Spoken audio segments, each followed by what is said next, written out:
Welcome to Demystify Magic with Molly and Madison. I'm Molly, a former skeptic turned full-time energy healer and teacher. And I'm Madison, a born and raised witch running my family's crystal shop. And we're here to explore all things woo through the lens of both science and spirituality so that you can find the moments of magic in your everyday life and create an intentional spiritual practice. So if that's what you're into, find a cozy spot, take a deep breath, and let's demystify some magic. Howdy doody, friends. Howdy doody, friends. We are here to conclude elementary school. We're graduating elementary school. And you know, I'm so proud of you all. You did that. So proud of us. We really did the damn thing. Today, we're here to talk about what some might call the forgotten element. We're here to talk about spirit. Sometimes called ether. Which I did not know. Really? I've never heard it called ether, but I kind of like that. It feels like I'm living in a romantasy novel to call it ether. Hey, you know? Hey. Hey. What is the spirit element's favorite musical artist? I don't know. Tell me. Ether Kane. You know, I like them better when they're personalized to me and my interests. I'll say it. I'll tell you the truth. It's how I feel. Ether Kane. Yep. Anyways, that's our podcast. Thanks, everybody. We'll see you next week. I'm excited to get into this one. I feel like it's going to be a nice culmination of everything. Yeah. Spirit is really how we kind of tie it all together. Mm-hmm. But before we do so, yes. Molly, what was your magic moment this week? Okay. I have a very exciting magic moment. If you follow me on Instagram, you already know. Also, I feel like this was 10 years ago, even though it was literally less than a week ago. I got my fallopian tubes removed. Wow! And the crowd goes wild! Ah! I did it for sterilization purposes. I am someone that I've always known since I was a wee young lass. I did not want children of my own. I wanted to get my tubes tied back when I was in college, and I was not allowed to because of patriarchy. And a lot has changed in the last 13 years. And so I was able to just go and find a provider and say, this is what I want. And she was like, cool. And did a laparoscopic surgery last week. I will let you know, I was representing all of you when I was coming out of my anesthesia because I hadn't eaten all day. My surgery was at 2:45. And when I woke up, I explained to the very nice nurse, not once, not twice, more than 3 times, that you can get a McFlurry with both toppings. You know, you're really doing the Lord's work. I know. And then I went and got a McFlurry with both toppings on my way home. And that was my first meal of the day. And it was glorious. It's what you deserve. What you deserve. I know. So I feel amazing. I just took my last birth control pill of my life last night. And I'm really excited. So I know lots of you have wanted period magic kind of stuff. And I feel excited to explore that part of my practice because I have felt because when you are on birth control, you don't actually have a period, you have a withdrawal bleed. Mm-hmm. Yeah. And I feel like I've really missed that. I know it's weird. People are like, oh yeah, you don't get a period anymore. I was like, no, I had them keep my ovaries because I want my period. I get it. I really do understand that. When I stopped taking birth control, I realized how much I kind of need that for my own internal cycle. Yes. And this is not me saying that you should stop taking your birth control. We support no. all choices. It just wasn't right for me. It mentally, it was not good for my mental health. I had negative adverse reactions to birth control. Mm-hmm. One day they'll take out my fallopian tubes. But hey, Molly, actually, I told her that she had inspired me. And I told her that in the same sentence, I told her that she had inspired me to pursue that path one day and that I could not record on a Thursday. And Molly thought that I was getting my fallopian tubes out that Thursday. I was like, girl moves fast. She's going for it.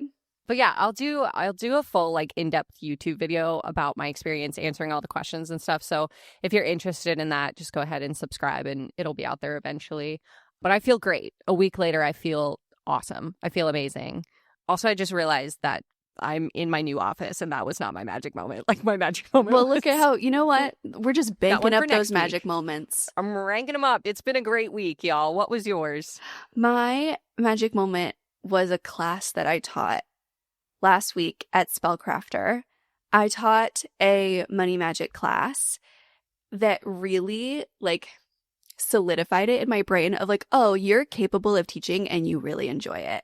Something I have been telling you for years. Yeah, well, sometimes we have to learn through experience, you know? Yes. And so I've kind of put off teaching, and I've taught one other class at Spellcrafter on candle magic and really loved it, really enjoyed it, but I was an anxious mess. And so I don't think I was really able to like soak it in that I enjoyed the experience. Mm-hmm. And so I taught this money magic class. We made money bowls. It was so much fun. I like got to collect all this vintage glassware that I had like thrifted over the last few months. And we made these money bowls. It was such a great time. And I will make like a small plug because you guys keep asking if my classes are online. And in the past, they have not been. But Anthony and I are teaching a 5-part tarot series that starts at the end of May that is online. I'm excited for that. Molly will be there. I'm very, very excited about it. It's going to start on May 28th and then every other Wednesday for, I guess, the next 5 every other Wednesdays. We will be meeting to talk about first the major arcana, and then we're going to go through each of the suits. And I am so, so excited. If you can't make the time, an online ticket, you'll get the replay. I just can't wait. It's like unlocked something in me that I'm like, oh, teaching is really just like getting to talk to other people about this thing that we both love and growing together. And I don't know, it just was such a fun time. And I'm also really excited to teach with Anthony. I feel really honored that he wants to teach with me because I see him as jealous. like my teacher. I know. Not to brag, but the 3 of us need to do a class together one day. No, that would be fun. I'm into that. Retreat. I'm really excited for that class because I've wanted to learn how to read tarot. Mm-hmm. And I feel like every guide I've tried to follow, I fall off of. And I think it's because the universe was waiting for you to step into this role and teach me because for some reason, whenever you talk about tarot, I'm like, oh, that makes sense. That makes sense. I'm really excited because Anthony and I also read very differently.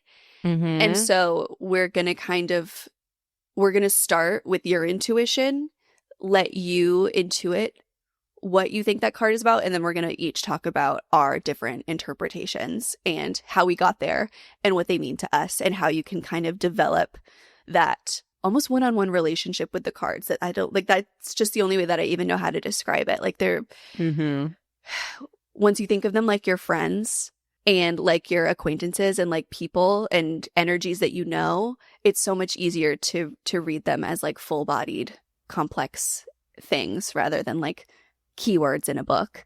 And so we're going to get you there. So what you're saying is the key to reading tarot is connecting with the spirit element. Excellent segue, my friend. That is exactly it.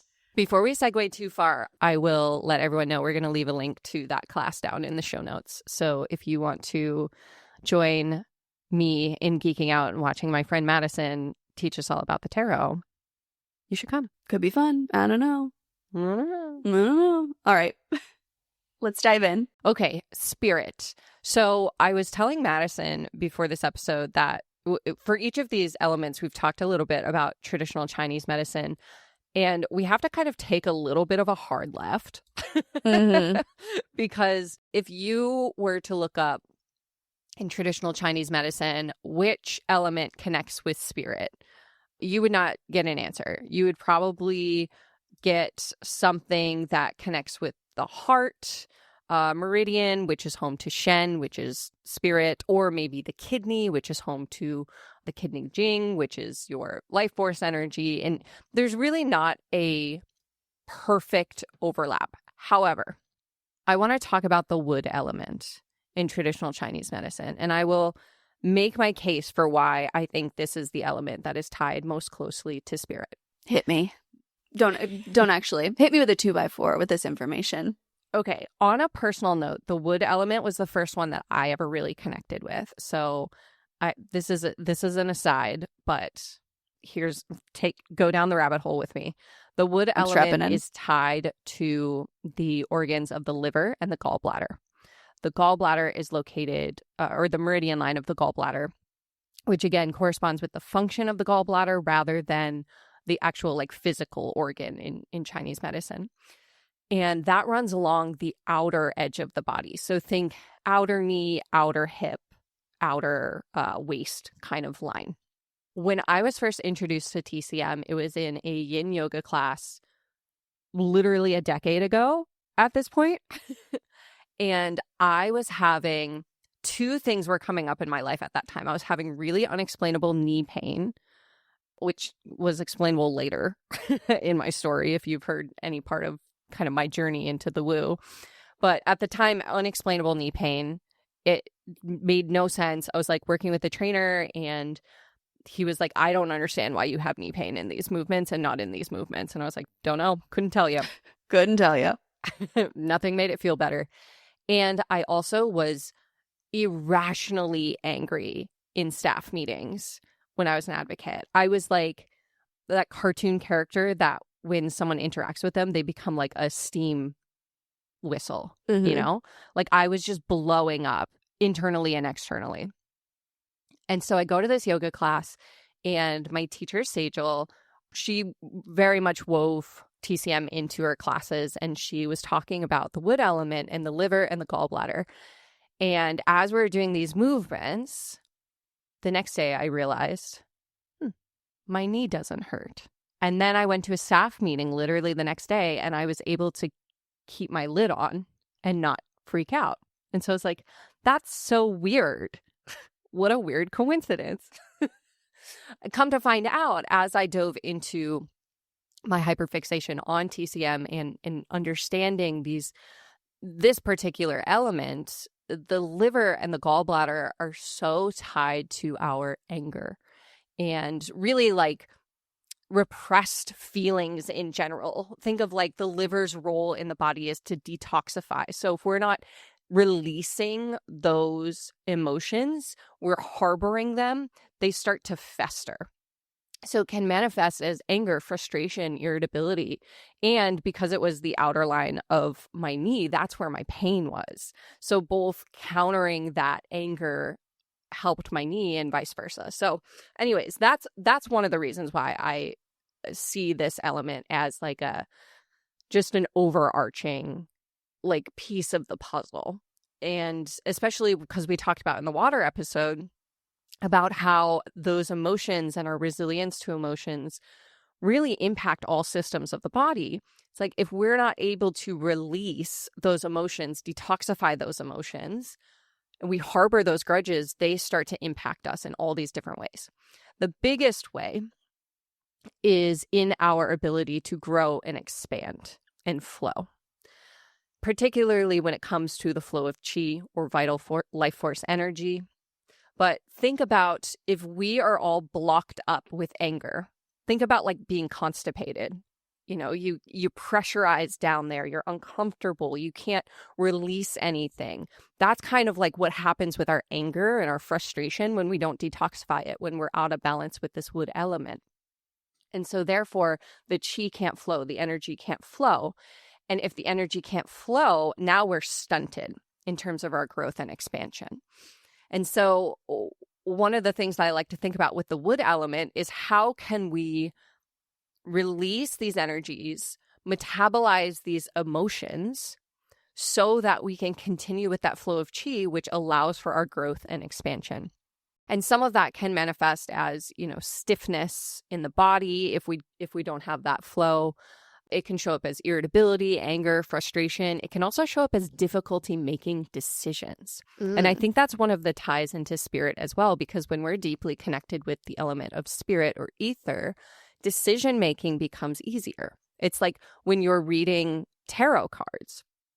If you feel really connected to spirit, you're going to be able to read that card and be like, okay, this is what it feels like it means. Versus when you're out of balance with that element, it might show up as like, oh, let me read 15 different interpretations of this card and get lost in the sauce and not check in with myself. Mm-hmm. And then it's like, which one is going to bring you in the direction of expansion and growth and help you make decisions, the one that you're more connected to. And so that is my TED Talk on why I think the wood element is the closest tie to the spirit element, is because it really governs growth and expansion. Think about, like, if you need help remembering the wood element, trees grow. Trees also detoxify our air. Trees grow, and the full moon is when the moon is the fullest. Hey, you know what? It's true. Sometimes It's we're just true. here to tell you the obvious. Yeah.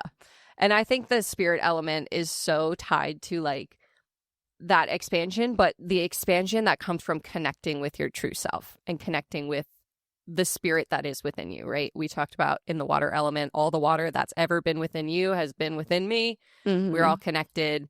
That wisdom of your true self is ingrained in you, like the roots of a tree.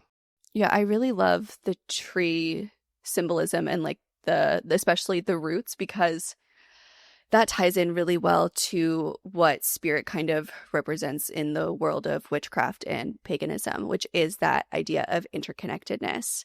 And I think about how trees are not only connected to, like, the ground, but also connected to each other through their roots.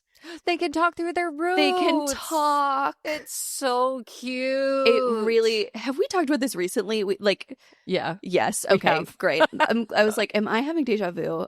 No. We talk about this frequently. It feels Frequently. like. Because I think about it sometimes and I'm like, oh my God, that's just, like, so beautiful. That's the way that I want to connect with other people. Through your roots. Through my roots. I don't want to talk out loud. I just want you to feel everything that I've ever felt and thought and experienced, and I'll feel everything you've ever thought and felt and experienced. And then there we go. There's no need for words. There is a trend online that people kept sending me videos about that I love, by the way. It was like the trees all talk to each other. So if you're holding a grudge or someone wrongs you, tell it to a tree. Because then they'll spread it. I was like, the original gossips. That is witchcraft. That's what I want to be when I come back. You know, I don't want to come back as another person or as, like, a critter. I always actually say I want to come back as the queen's corgis, but now there's no queen. Yeah. So Yeah. I'll take a tree. I'll take a tree. And I want to be next to your tree. Aww. So, you know, there's no plain telephone when I gossip with you. Anyways. We'll have a tree podcast. Yeah. We'll play Would You Rather and then branch out into other subjects. I hate it here. I changed my mind. I need a 2 to 3 tree buffer. Okay. So I don't know if this is canon, Okay. but to me, the major arcana in tarot is the element of spirit. Hey, if I can tie wood to spirit, you can tie major arcana to spirit. Right? Because each suit in tarot, if this is your first episode of the series, first of all, go back to the beginning, but I'll still cater to you in this moment and let you know that in the past 4 episodes, I've been connecting. Each tarot suit has an element that it is aligned with. The major arcana, at least in nothing I've read or nothing, like, no one that's taught me has ever connected this to the element of spirit, but the major arcana so deeply embodies the element of spirit. It's like the spirit's journey, the fool's journey. Yes, exactly. And it, you know, I kind of associate the major arcana with, like, they are archetype energy. They signify this, like, larger than life, literally, sort of energy. And so what else could you compare that to other than spirit? Yeah. You know? Yeah. But spirit also represents that, like, divine intuition, that spark within us that I think goes really well into what you're saying about wood, about that interconnectedness. I don't know why that interconnectedness is really, like, what speaks to me about spirit. I almost see spirit as, like, the mother of the elements. Yeah. You know, like, we all come from spirit. Everything that's here comes from spirit. And so it's actually interesting to end with spirit, because to me, spirit feels like the beginning. Spirit feels like the tie, the thing that, you know, connects all of us. And that's what I actually think is really cool about TCM, Mm-hmm. I feel like those elements are more interconnected and Yeah. have more overlap Yeah, it's a than cycle. than traditional earth, air, fire, water. It feels like Yeah. we've really segmented those 4 elements, and spirit kind of comes in to remind us like, hey, no, we can't have one without the other. Yeah, that's one of the things I love about TCM is in 5-element theory, which is like really what we're talking about here. Each element is fed by an element and then feeds an element. So they're actually depicted in a circle because they all cycle through each other, and then they're all connected with a different part of the body, but also a different season of the year. So, and season of the year, season of life. That's so beautiful. Yeah, big fan. Big fan. Sparks joy. That sparks joy. Okay, will you tell me your crystals for spirit? Because I feel like I have some and I want to see where we match. Okay. My number 1 is probably apophyllite. Ooh, that's a good one I didn't even think of. Apophyllite is my favorite for connecting with the divine, connecting with Reiki, opening up that channel to spirit. I just love it. I love it. And I love that there are different kinds of apophyllite. Like sometimes I feel like I get a little bit too into spirit and I need to ground myself, in which case I grab a green apophyllite because it has that earth element in it as well, that connection to the earth. So apophyllite is my number 1. I also love selenite. Selenite, I feel like the frequency of that crystal, for me, it kind of like, it sheds the energies and the layers that are blocking me from connecting to that interconnectedness. Yeah. Like I feel one with spirit when I sit with selenite. And then clear quartz, which honestly I would argue could connect to any element. But for me, that's my like deserted island stone. And so if you're like, okay, what's one crystal you need to connect with spirit? Like clear quartz is the first thing that comes to mind. But my favorite is pairing selenite with clear quartz. One in each hand, sit, breathe, feel one with the universe. I love that. I feel like I go back and forth between my number 1. This is actually kind of a new development for me in my crystal journey, that for me, I really associate fluorite with spirit. Ah, well, fluorite's connected with the third eye, and the third eye and the crown, their elements are ether. And for me, fluorite is so, I don't know how to say this, it like grounds me in spirit. Yes. So it's also a really great stone for focus. I recommend it to people who are like studying for a big test all the time. It's a great thing to have in your office, et cetera, et cetera. It also really helps me to focus in meditation. So when I'm trying to do that like very traditional meditation that we don't spend as much time talking about, but I find it necessary for me and my connection to spirit, I bring fluorite with me because of my squiggly brain, where especially rainbow fluorite that has that, it's almost like equal parts usually green and purple. That kind of the same thing you were talking about, where the green is very earth and then the purple is very crown, where I feel more balanced in between those two things because it's kind of the same thing. I can get kind of lost in space. It's really become a stone of spirit for me because it was Linda's favorite stone. And so now for me, it like very much represents to be so in spirit. Not even just because she's in spirit, but because she was like so that way that she could tap in so easily and was so connected to spirit, so connected to the divine, and it was her favorite stone. And so I'm like, okay, I'll take that. I'll take that tip from you. Yeah. But also amethyst, and I love amethyst for spirit. One, because it's so easy to get your hands on. It's so beginner friendly. It's so incorporated into crystal jewelry and things like that. Yep. But is also so powerful. It's like amethyst to me is like a really good pop song. Okay. You wanna not like it because everybody likes it and everybody has it. But with time, you realize that it is like so fucking good. Can I share my truth? Tell me. as a girly who grew up listening to unsigned underground bands, notoriously, I sent Madison a very long voice note about an artist that has 64 listeners on Spotify. She's committed. She's committed and I to knew the underground. every word of his discography. You know? So as a girly whose gravestone could say, I knew them before they were cool. As I've gotten older, and I don't know if this is just like because I'm no longer around people that I feel competitive with. Yeah. Or because I feel more interconnected to all beings in general through my practice, I could not give a flying fuck if what I listen to is popular or not. Like, I'm equal parts Sabrina Carpenter and, you know, the 64 artist that listeners. has 64 listeners, you know? And I have no shame in saying that Espresso was in my Spotify Wrapped last year. Totally. Amethyst is espresso. I was just going to say, Amethyst is espresso. I think Fluorite is creme brulee. Are you not on that side of TikTok? No. What's creme brulee? Is there a song? David Archuleta. I'm sorry.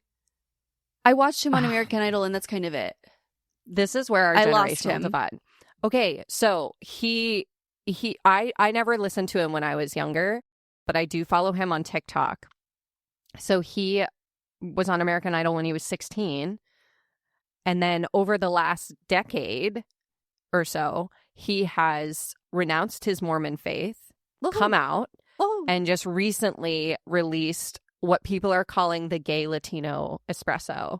Wait. A song called Creme Brulee. I haven't seen this at all. I knew he was no longer Mormon, and I knew he was gay, but I didn't know anything else. It just came out. It's excellent. I need you to go listen to it. I need you to listen to it right away. Well, I know what we're doing after this podcast. Anyways, it's the Fluorite of the musical world right now. I believe it. I believe it. You know what? I mean, Fluorite's a little rainbow. I'm taking your word for it. Exactly. Yeah. If you have listened to that song, chime in the comments. Is it the creme brulee of the crystal world? I thought you were talking about the dessert. I thought that you had left pop songs and had gone to food items. No. And I was like, yeah, sure. Like, I love creme brulee. A little crusty, a little sweet, not too sweet. So good. Surprisingly, texture doesn't upset me. But I'm usually like that always surprises a strange me. Texture person. You know, I get upset with the textures very easily. Don't like flan. Love creme brulee. Yeah. Is it the crispy? I think sugar top? The crispy really does like offset it. I've only had creme brulee once, so I have no real like frame of reference. Really? Wow. We'll have to rectify that. Yeah. Chicago. Send us your best creme brulee Chicago Rex. All right, now that we have sufficiently derailed, as I was thinking that we were really on task. I know, geez. Through this episode. Let's talk about some rituals to connect with spirit. Any kind of ancestor work for me is great for working with spirit. I think that it's a great way to tune in to not only that interconnectedness that we have with all living beings, but also it's a great way to remember that we have that same level of interconnectedness with everyone who is gone. Something that Anthony says a lot that he learned. I can't remember who said it first to him, but he said it to me, and so I'm going to credit him because I'm sure it's somewhere on his socials that he said it. But your loved ones that you've lost are only one thought away. And, you know, we've talked about ancestor work in the past, that it doesn't have to just be your biological family, like your grandparents, your great-grandparents, but it can be anyone. It can be Whitney Houston, as we learned in that episode. Yeah. Go tune into that episode if you're curious about it. I was going to say something similar, and that is connecting with your altar in general. And I want to preface this by saying, so my office is functional at this point, which if you've been on this journey with us, it's been a long road. I did not realize how disconnected from spirit I had been feeling until I spent all day yesterday just like rearranging my books and unpacking my crystals and like turning this space in. Like, I don't even have my altar up here yet, and this space already feels like an altar. Like, it feels so connected to spirit. So I would say altar with an asterisk, like an altar or your physical space that you live in, you spend time in, your desk, your office, your bedroom, your nightstand, whatever it is, but like really connecting to that space and arranging it in a way that feels really good to you and feels really connected to that spirit. Yeah, totally. Next, I was going to say any kind of divination, working with your tarot cards, your pendulum, the Akashic records, crystals, any of that. Very specifically, the act of scrying is one of my favorite ways to like truly, truly connect to your intuition. Like, obviously, there are books on scrying. There are hundreds, if not thousands. That's when you gaze into something shiny, right? So you can scry using, it's like using a crystal ball is scrying. People also use fire for scrying. People also use water for scrying. It's gazing into anything that can be fluid. So if you're using a crystal, like if you're using a crystal ball, you set a flame behind it and the flame moves and allows you to see things. Cloud gazing? Is that a form of scrying? Totally. Yeah. Wow. And so, yes, you can like Google what does it mean to see XYZ while scrying, but I implore you not to do that. An excellent ritual for connecting to spirit is to sit in front of an open flame, let your gaze go kind of slack, let the images come to you, and allow your intuition to tell you what they mean. Wow. And write it down. Okay. I like that. I love that. But also any form of divination obviously helps you connect to that intuition. And if you feel like you need almost like divination training wheels, don't feel bad looking at the guidebook for anything. But also maybe like let me nudge you in the direction of using just what is inside. You have all the answers, I pinky swear. Yeah. Yeah.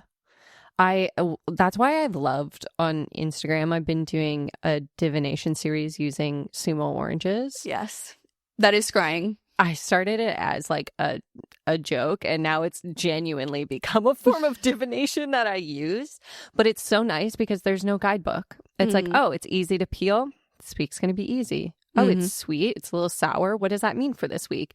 And it's one of those things where it's like you can make it up. And I know people are like, oh, well, how do I know if I'm not making it up? Who cares? Yeah. It's your practice. Make it up. And then let yourself play. Your imagination, your spirit lives in the imagination. Let yourself play. And I think the only way to quote unquote like know if you're making it up is to write it down and see what happens and give yourself permission to be wrong. Yes. Accept the fact that you are going to be wrong. Yeah. That there is no one who has like a perfect track record of never saying quote unquote the wrong thing or not getting a message perfectly or misunderstanding or miscommunicating. You know, like nobody escapes a divinatory practice without being wrong.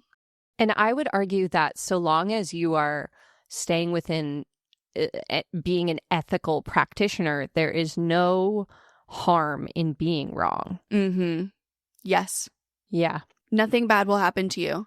Nothing bad will happen to you if you know, like one of my favorite things is following different like silly divinatory TikToks. Like there's one, have you seen the guy who throws the trash into the can every week? No, but there's a woman who throws asparagus. Okay. So there's a guy that throws trash out of his window. I think he's like on the 3rd floor and he's like, is he picking it up?